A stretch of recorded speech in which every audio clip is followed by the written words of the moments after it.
This is Trackside at Bristol Motor Speedway, sponsored by Food City.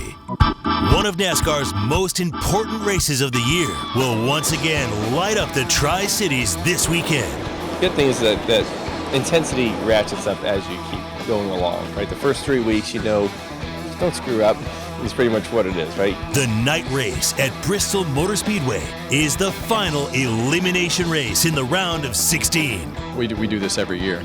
You race for a championship, or you race the last 10 weeks to put yourself and get the most out of the position that you're in, and try to finish as high in the points as possible. After Saturday, only 12 drivers can be crowned the NASCAR champion.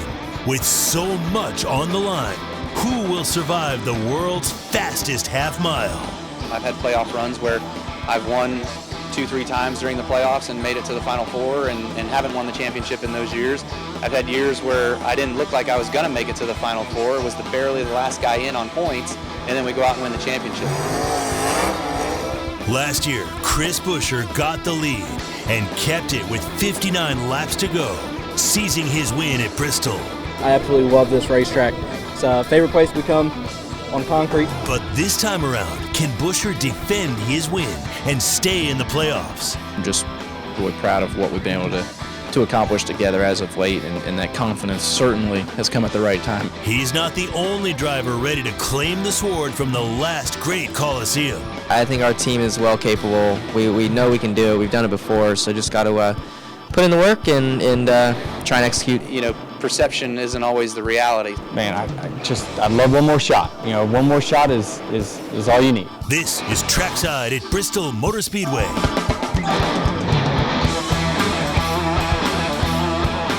Saturday is the final time drivers can advance in the NASCAR playoffs. Thanks for joining us on Trackside at Bristol. I'm Kenny Hawkins. And I'm Nick Dugan. The night race at Bristol is the third and final elimination race in the round of 16. After Saturday, only 12 drivers will be eligible for the NASCAR Championship, and they've got to race 500 laps to get to the finish line here at Bristol. That's over 266 miles on the world's fastest half mile. A big crowd came out to see a thrilling show for last year's event. Tire after tire after tire was lost to the track. And who could forget the pileup on lap 277? Two-time Cup champion Kyle Busch had engine problems at last year's night race. He's got a new team this time around. It's difficult, and it's difficult in a lot of ways because it's just so much circumstantial and things kind of happening. I've had years where I didn't look like I was going to make it to the Final Four, so you just got to see what happens. Martin Truex Jr. had his own car trouble with a power steering issue, but he is ready to head into the playoffs this year. It's been nice to be in the hunt every week and just feel confident in my team, what they're bringing to the track, what they've been able to do for me, and yeah, we're feeling good about it, so ready to get going. Those aren't the only big NASCAR names you'll see here at Bristol this weekend. Yeah, you're telling me. Dale Earnhardt Jr., NASCAR royalty, and he'll make his return to the track on Friday night in the Xfinity Food City 300. It's a return that's been 6 years in the making here at BMS. There are very few professional athletes famous enough to be known by just one name, but when racing fans hear Junior, they know exactly who you mean. Dale Earnhardt Jr. has led a racing career that's now spans 27 years. He's notched 50 career wins, and 2 of them came here at the world's fastest half mile. It is perhaps one of the most memorable weekends in Bristol Motor Speedway's storied history. On August 27, 2004, he kicked it off by beating Matt Kenseth in the Food City 250, securing his first career win in Thunder Valley. I was worried to death. He was faster than me at the end, and I was sliding around, and he was just coming on. For an encore, Junior came out the next night in front of 160,000 fans, beating out pole sitter Jeff Gordon to win the Sharpie 500 and complete the weekend sweep. That was really something to have to get through. You run out of physical strength, and then you got to use your mental strength to tell yourself to keep going, and you start to run low on that. But even on fumes, he managed to coin a phrase that has stood the test of time. Man, this is one of the biggest wins of my career. Why is that? It's Bristol, baby! He will make his return to Bristol in the Xfinity Series for the first time since 2017 on Friday night. In 12 Xfinity starts in the bull ring, he's run top 10 times. But even if Junior doesn't finish towards the top of the leaderboard this weekend, the fans will relish every moment of seeing number 88 back on the BMS concrete once again. Former NASCAR champion Kevin Harvick is making his final run at Bristol. He also won 2 Bristol night races. And as he gets ready for his last playoff run, he's not leaving without hitting the gas. Coming through 3 and 4. Harvick's going to hold him off. Harvick wins again. After 7 more races, one of the top careers in NASCAR history will come to an end. Great job. What a car. When Kevin Harvick races for the final time at the Bristol Motor Speedway after 23 years in the sport. To take the lead away. And while being showered with retirement presents at each track, Harvick says things also feel different behind the wheel. You're always looking ahead to try to build forward in order to make your team better, organization better, whatever it is. And this particular season I don't really have any of that responsibility. So it's been an interesting year because I don't have all that responsibility of worrying about what things need to look like next year. Here comes the 18, looking to the inside of the 4. Harvick will always be known as the driver who filled the seat of the late Dale Earnhardt Sr. And while he didn't have the success of Earnhardt on the track with 7 championships, he did inherit that intimidator personality early in his career. Oh, Harvick to the top. Harvick goes up. Kyle tries to cut down. Yeah, Kevin, he's just a legendary driver and a legendary guy too. And I always remember the fiery Kevin Harvick. My rocker panel's on fire. Whenever he was young, Big flames he's certainly changed a lot in his older age. He's now become basically the staple of the NASCAR drivers. So back in my rookie season, I rear-ended him. I got into him at the Daytona road course and spun him out, and I was just super nervous to apologize to him because I thought he was going to be ready to whip my butt. Now side by side for the lead. As Harvick enters the last call of his career, he's won 3 Cup Series races at Bristol, along with claiming 5 Xfinity trophies and 1 truck victory. Only 4 other drivers have ever done that. So if he can finish with 1 more win at Bristol, it would provide a satisfying spark to his team during his final playoff run. That's always the goal, right? We've been here before and not won a race, and we've been here before and won 7 of them, 8 of them. I don't know, however many we've won, but it's always different. Every year is different, and this one's different because there's no next year. Yeah! Bristol, baby! Chris Buescher conquered Bristol last September, and he's been rising in the ranks this season. He says he loves the concrete here and that he'll rely on his team to help him get to the front and to victory lane once again. Buescher wins at the short track. It's been a banner year for the number 17 Ford Mustang of Chris Buescher. He made his entry into the Cup Series playoffs in style. Buescher is going to do it. He goes back-to-back. He'll win in Michigan. A pair of consecutive wins in the heat of summer, securing his spot in the round of 16.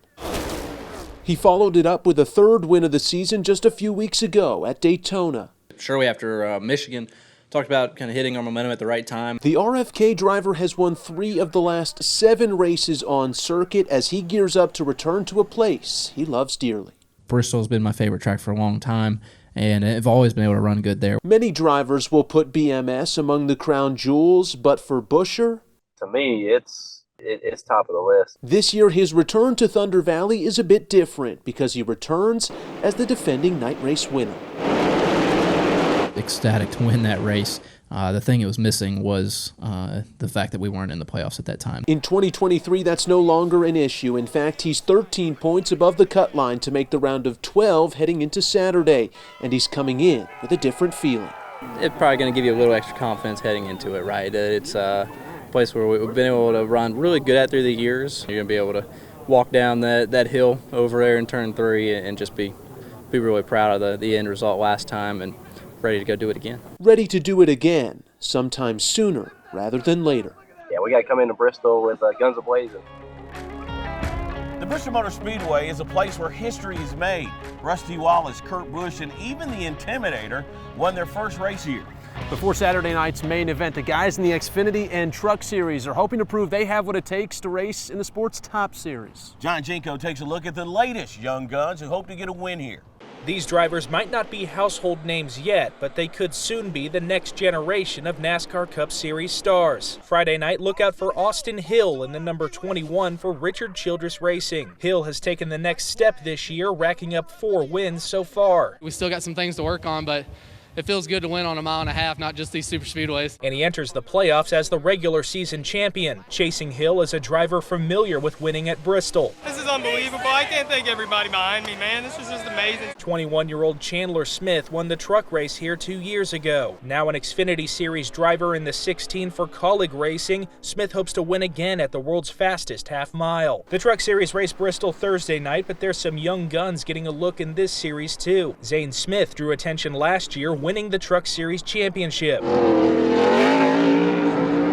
Smith is looking to defend his title in the playoffs and possibly move up in the NASCAR ranks. That puts another weight on my shoulders of where I really want to walk off into the sunset with back-to-back championships. Then there's Carson Hocevar pushing through the playoffs after having a breakout season in the Truck Series for Nice Motorsports. This is my opportunity to win races and win championship. With this race team, I don't 100% have my next year plans set yet. Hocevar will also drive the 42 car in Saturday night's Cup race.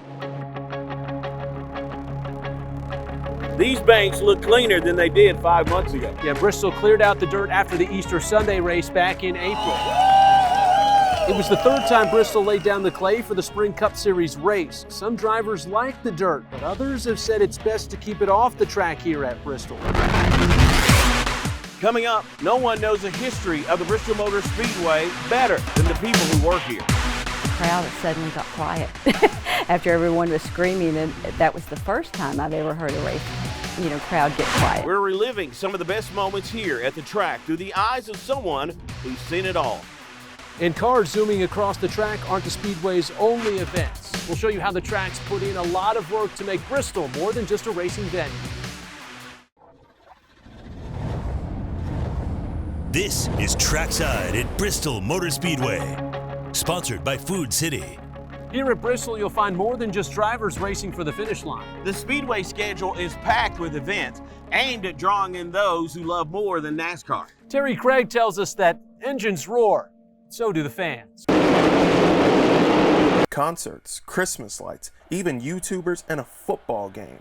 The Last Great Coliseum Place hosts several different events. And around 300 days of the year, the venue is being used. YouTube stars, and that really, I think, opened the eyes to Mr. Beast and others who have done events here. Big headliners for the Country Thunder Festival. Eric Church, Brooks and Dunn headlining the show. We'll put 35,000, 40,000 people in the infield with those events. Bristol Motor Speedway has plenty of stories to tell, but so do the people that work here. It takes a big team to put together some of NASCAR's biggest races. But John Jinko spoke to one team member who seen it all. Gail Holst started in the finance department at BMS when Speedway Motorsports took over in 1996. Holst saw the track's immense growth firsthand. When I came here, we had only half the seats that we have today. We doubled that in less than 2 years. Over the last 27 years, Holst has seen plenty of iconic moments. She saw Dale Earnhardt and Terry Labonte tangle in 1999. The crowd suddenly got quiet after everyone was screaming, and that was the first time I've ever heard a race crowd get quiet. There was a love-hate relationship with him. Holst has worked directly with the fans, and nothing makes the crowd go crazier than seeing the most popular drivers win, like Dale Jr.'s sweep of the 2004 fall races or Chase Elliott's 2020 All-Star race win. Our fans are very passionate about their drivers. I think our track with Chase Elliott and, when Dale was driving, Dale Jr., they just loved him. Bristol's also well known for altercations on and off the track. Among the famous bump and runs and fights, there's one moment that sticks out for Holst. Well, the most popular, of course, was Tony Stewart throwing his helmet. We still laugh about that. Now, Holst is preparing for her final Bristol night race. She's set to retire in the spring. Finishing her career as the Senior Director of Fan Initiatives, Holst says her focus this race weekend is on the fans. I take care of the fans. If I'm a fan's fan. We want their experience to be the best experience ever. Coming up, one of NASCAR's most popular drivers is back at Bristol. Chase Elliott's been fighting an uphill battle this year, and he's no longer in the running for the championship. But that's not stopping him from taking on the world's fastest half-mile oval once again. This is Trackside at Bristol Motor Speedway, sponsored by Food City. This weekend, how excited are you and your team? Yeah, I always look forward to going to Bristol. It's an exciting race on our schedule, and one that I'm sure everybody looks forward to going to. It's such a fun environment, it's a nice part of the country. It's close to home for me. I like going up there. Chase Elliott is ready to face the last great Coliseum after a tough year. In March, he was hurt in a snowboarding accident, forcing him to sit out some races. Then he got a one-race suspension after NASCAR officials ruled he intentionally crashed into Denny Hamlin. They saw some retaliation there. At the Coca-Cola 600 in Charlotte back in May. And he's no longer in the running for the NASCAR championship. But in a one-on-one interview with the popular driver, Elliott said he's eager to get back on the concrete at Bristol. I always tell any of my friends or people asking about, what race you should go to or whatever, Bristol in the fall is always my first response. And I don't think you'll go there and have a bad time. Okay. Obviously, you were pretty much brought up at the racetrack. Do you have any fond memories looking back at your dad racing at Bristol? And if so, which one comes to mind? Yeah, I'm not sure any race in particular, but certainly Bristol stands out. I mean, it was probably my favorite race to go to growing up. Just always it was always an environment that was unmatched. It was an environment that felt different from a spectator standpoint, and it feels different from a driver's standpoint too. So, all right, Chase Elliott, thank you for the time. Best of luck this weekend at Bristol, man. You bet. Thank you. Speedway's pretty hard to miss from the road, but there are some features that maybe even some seasoned fans haven't seen. We'll hear why years ago the last great Coliseum was built on one of the largest dairy farms here in the Tri-Cities.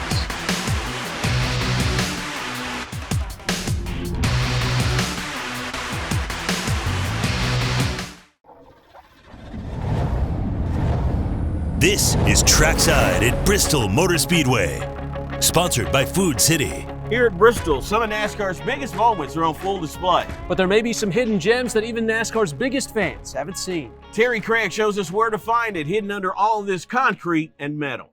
Bristol Motor Speedway, an iconic name synonymous with some of the greatest moments in NASCAR history. But a decision decades ago could have changed that course.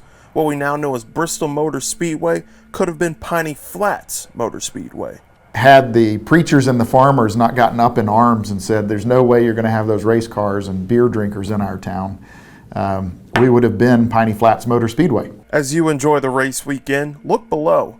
Beneath the concrete high banks was farmland and plenty of it. And this was one of the largest dairy farms in the area, and they acquired it to build what is today Bristol Motor Speedway.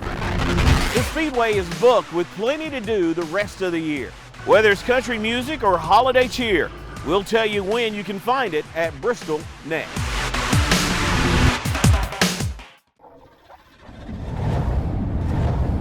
This is Trackside at Bristol Motor Speedway, sponsored by Food City. Fun doesn't stop here at Bristol after Saturday's race. The track is staying busy with a couple of events that don't involve racing.